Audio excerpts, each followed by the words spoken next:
উদয়পুরের কানাইয়ালাল সাহু হত্যা মামলায় অভিযুক্ত মোহাম্মদ জাভেদকে জামিনের নির্দেশ দিল রাজস্থান হাইকোর্ট। বিচারপতি পঙ্কজ ভণ্ডারী এবং প্রবীর ভাটনগরের বেঞ্চ অভিযুক্তের জামিনের আবেদনের ভিত্তিতে এই আদেশ দেয়।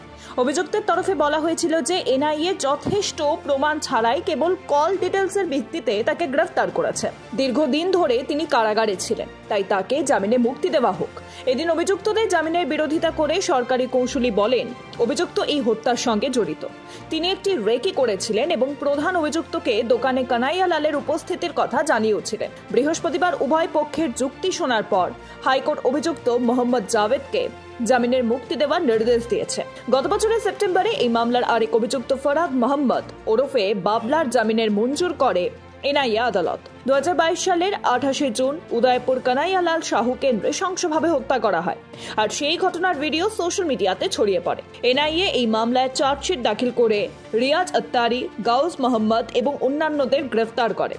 এই খুনে মূল অভিযুক্ত মোহাম্মদ রিয়াজ আত্তারি এবং গাউস মোহাম্মদ।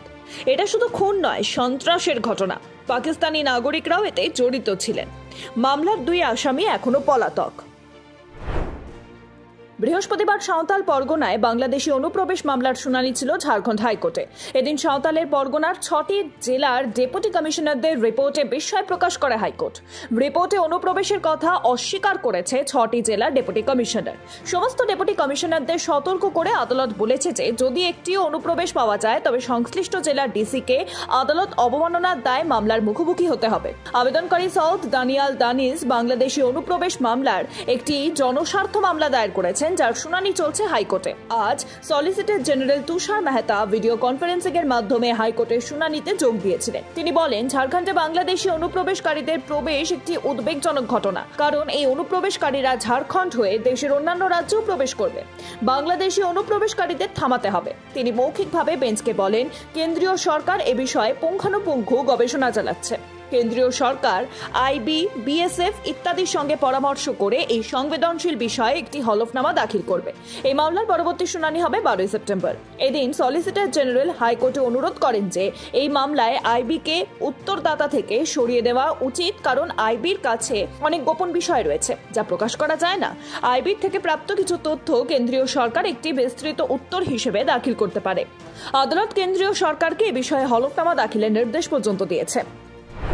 বৃহস্পতিবার সিবিআইকে 18 সেপ্টেম্বরের মধ্যে একটি জনস্বার্থ মামলার বিষয়ে রিপোর্ট জমা দেওয়ার নির্দেশ দিল কলকাতা হাইকোর্ট। এজেন্সিকে আরজিকর হাসপাতালে চিকিৎসক খুন সম্পর্কে একটি সোশ্যাল মিডিয়া পোস্টের বিরুদ্ধে ব্যবস্থা নেওয়ার নির্দেশ দেওয়া হয়েছে। আদালত বলেছে যে আবেদনকারীর দেওয়া আপত্তিকর সোশ্যাল মিডিয়া পোস্টের অনুলিপিতে দেখা গেছে যে সোশ্যাল মিডিয়ায় নির্যাতিতার ছবি সহ অশ্লীল মন্তব্য করা হয়েছে। এদিন আদালতের তরফে বলা হয়েছে যে সমাজ এই ধরনের মন্তব্য গ্রহণ করতে পারে না। পিআইএল এর আবেদনকারী এই দুর্ভাগ্যজনক এবং বর্বরোচিত ঘটনার প্রেক্ষাপটে সাইবার অপরাধের তদন্ত করার জন্য সিবিআইকে নির্দেশ দেওয়ারও আবেদন করেছিলেন। আজ শুনানির সময় প্রধান বিচারপতি টি.এস. শিবগণনম এবং বিচারপতি হিরণময় ভট্টাচার্যের বেঞ্চ সিবিআই এর পক্ষে উপস্থিত অতিরিক্ত সলিসিটর জেনারেল অশোক কুমার চক্রবর্তীকে জিজ্ঞাসাবাদ করেন তারা এই ধরনের পোস্টগুলি ব্লক করার কোনো উপায় খুঁজে পেতে পারেন কিনা। সামাজিক মাধ্যমে এই ধরনের আপত্তিকর পোস্টের প্রেক্ষাপটে আবেদনকারীর অভিযোগ খতিয়ে দেখার জন্য বেঞ্চ সিবিআই এর যুগ্ম অধিকর্তাকে নির্দেশ দিয়েছেন। আদালত সিবিআই এর যুগ্ম অধিকর্তা বা অন্য কোনো উপযুক্ত কর্তৃপক্ষকে 18 সেপ্টেম্বরের মধ্যে এই বিষয়ে একটি প্রতিবেদন দাখিল করতে বলেছেন। দিল্লি হাইকোর্টে ধাক্কা খেল আম আদমি পার্টির সাংসদ সন্দীপ পাঠক। দিল্লির মুখ্যমন্ত্রী অরবিন্দ কেজরিওয়ালের সঙ্গে তিহার জেলে দেখা করার আবেদন খারিজ করে দিল দিল্লি হাইকোর্ট। বিচারপতি নীনা বনসাল কৃষ্ণের বেঞ্চ অরবিন্দ কেজরিওয়ালের সঙ্গে বৈঠকের পর সন্দীপ পাঠকের দেওয়া বক্তব্য নিয়ে অসন্তোষ প্রকাশ করেছে। হাইকোর্ট বলেছে, মুখ্যমন্ত্রীর সঙ্গে দেখা করার পর সন্দীপ পাঠকের বক্তব্য জেলের নিয়মের পরিপন্থী, কারণ তার বক্তব্যে মুখ্যমন্ত্রী প্রতিনিধি বা মুখপাত্রের মতো। হাইকোর্ট 22 আগস্ট রায়দান স্থগিত রেখেছিল। শুনানির সময় সন্দীপ পাঠকের আইনজীবী তিনি বলেন, জেলে কেজরিওয়ালের সঙ্গে দেখা করার অনুমতি না দেওয়ায় স্বেচ্ছাচারিতা এবং বেআইনি। এপ্রিল মাসে জেল প্রশাসন তাকে দুবার কেজরিওয়ালের সঙ্গে দেখা করার অনুমতিও দিয়েছিল, কিন্তু এবার অনুমতি দিতে অস্বীকার করে। জেল প্রশাসন এই বৈঠকের অনুমতি প্রত্যাখ্যান করে বলেছিলেন যে কেজরিওয়ালের সঙ্গে দেখা করার পর সন্দীপ পাঠকের দেওয়া বক্তব্য রাজনৈতিক উদ্দেশ্য প্রণোদিত এবং জেলের নিয়ম লঙ্ঘন। বৃহস্পতিবার দিল্লি হাইকোর্ট এএনআই এর আবেদনের প্রেক্ষিতে উইকিপিডিয়ার বিরুদ্ধে অবমাননার আদেশ জারি করেছে। সংবাদ সংস্থা এএনআই অভিযোগ করেছিল যে উইকিপিডিয়া তাদের ওয়েবসাইটে এএনআই সম্পর্কে আপত্তিকর তথ্য প্রকাশ করেছে। হাইকোর্ট উইকিপিডিয়াকে এএনআই এর উইকিপিডিয়া পৃষ্ঠা সম্পাদনকারী 3 জন ব্যবহারকারীর তথ্য প্রকাশের নির্দেশ দিয়েছিল, কিন্তু উইকিপিডিয়া তা প্রকাশ করেনি। আদালতের আদেশ পালন করা হয়নি বলে অভিযোগ করে এএনআই একটি আদালত অবমাননার আবেদন করেছিল।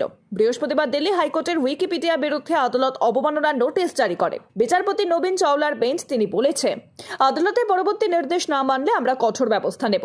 আদালত পরবর্তী শুনানি 25শে অক্টোবর নির্ধারণ করেছে এবং উইকিপিডিয়ার প্রতিনিধিকে আদালতে হাজিরা হওয়ার নির্দেশ পর্যন্ত দিয়েছে। শুনানির সময় উইকিপিডিয়ার তরফে বলা হয় যে এর সদর দপ্তর ভারতে নেই। এই বিষয়ে হাইকোর্ট বলেছে যে এর কোনো অর্থ নেই। যদি ভারতকে পছন্দ না হয় তাহলে এখানে কাজ করবেন না। আমরা সরকারের কাছে ভারতে উইকিপিডিয়া বন্ধ করার দাবি জানাবো। দেশের আইন না মানলে এখানে কাজ করা উচিত নয়। বৃহস্পতিবার সুপ্রিম কোর্টে স্বস্তি পেলেন না অরবিন্দ কেজরিওয়াল। অরবিন্দ কেজরিওয়ালের জামিনের আবেদনের রায়দান স্থগিত করে দিল সুপ্রিম কোর্ট। এদিন বিচারপতি সূর্যকান্ত এবং বিচারপতি উজ্জ্বল ভুঁইয়ার বেঞ্চ শুনানি চলাকালীন দিল্লি মুখ্যমন্ত্রীর আইনজীবী অভিষেক মনু সিংঘতি তিনি বলেন, কেজরিওয়াল একজন সাংবিধানিক কর্মকর্তা এবং তার পালানোর কোনো আশঙ্কাই নেই। এই বিষয়ে এএসজি রাজু তিনি বলেন, আইনে কোনো বিশেষ ব্যক্তি নেই, সবাই সাধারণ মানুষ। এএসবি রাজু যুক্তি দিয়েছিলেন যে মনীষ সিসোদিয়া, কে কবিতা সকলেই জামিনের জন্য ট্রায়াল কোর্টে গিয়েছিলেন, কিন্তু কেজরিওয়াল শর্টকাট নিচ্ছেন। তিনি বলেন, অরবিন্দ কেজরিওয়াল মনে করেন তিনি একজন অসাধারণ মানুষ, যার জন্য আলাদা নিয়ম কানুন থাকবে। দিল্লির মুখ্যমন্ত্রীর উচিত ট্রায়াল কোর্টে যাওয়া। এদিন কেজরিওয়ালের জামিনের আবেদনের বিরোধিতা করে সিবিআই বলেছে তার আগে জামিনের জন্য ট্রায়াল কোর্টে যাওয়া উচিত। এর আগে সরাসরি হাইকোর্টে গিয়েছিলেন কেজরিওয়াল। উচ্চ আদালত জামিনের আবেদনের শুনানি না করেই বলেছিল যে জামিনের জন্য কেজরিওয়ালের নিম্ন আদালতে যাওয়া উচিত। উভয় পক্ষের বক্তব্য শোনার পর বিচারপতি সূর্যকান্ত এবং বিচারপতি উজ্জ্বল ভুঁইয়ার বেঞ্চ এই রায় দেন।